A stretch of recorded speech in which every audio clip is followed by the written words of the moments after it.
rocher, ma lumière et mon sauveur. Je ne crains rien.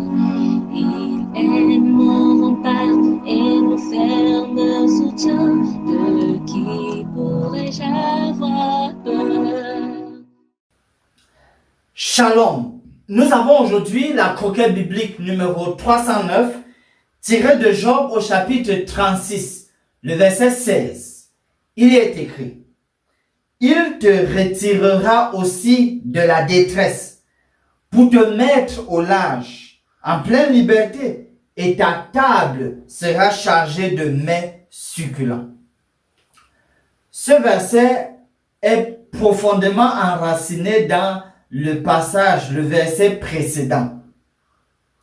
Et là, on voit que Élie a établi que Dieu délivre les justes. Et ici donc, il y a une conséquence d'une telle délivrance. En nous appuyant sur le cas spécifique de Job, il a tellement souffert. Mais en souffrant, il n'est pas resté tranquille. Il a fait énormément de déclarations. Voici ce qu'il insinuait dans ses déclarations. Par exemple, que sa vie est un fardeau et il en est vraiment fatigué. Et aussi, il se plaignait de ne pas vraiment comprendre la raison d'être du jugement de Dieu. Également, Job savait que Dieu ne se plaît pas à l'oppression. Et finalement, pour Job, même comme les hommes suspectaient son innocence, Dieu savait très bien qu'il était innocent.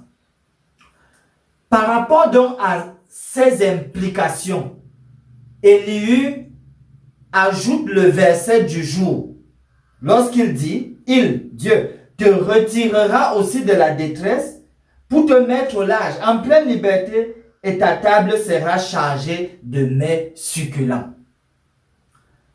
Comme pour démontrer donc ce à quoi va ressembler la vie de Job une fois délivré, exaucé par Dieu.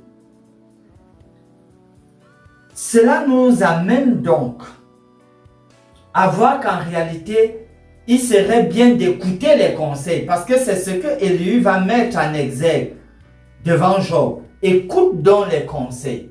Et voici ce qu'il faudrait faire.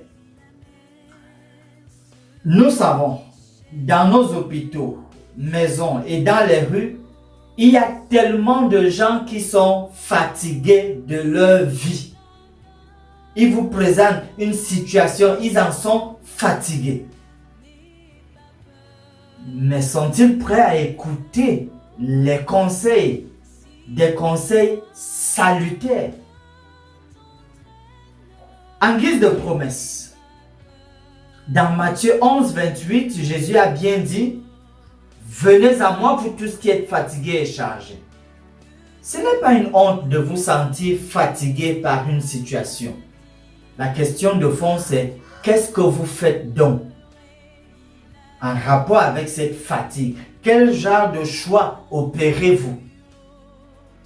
La parole de Dieu regorge d'énormes ressources pour nous donner de précieux conseils pour notre vie. Soyez encouragés. Finissons par ce mot de prière. Bon Père Céleste, aide-nous à venir à toi et te parler lorsque nous sommes fatigués et dégoûtés à cause des tristes expériences de ce siècle présent. Écoute-nous, aide-nous à t'écouter, donne-nous le discernement dont nous avons besoin. Que ta volonté se fasse dans nos vies. Au nom de Jésus, nous prions. Amen. Mon âme espère en l'Éternel, mon âme espère en l'Éternel, qu'un chant s'élève au Dieu du ciel, qu'un chant s'élève au Dieu du ciel, mon âme espère en l'Éternel.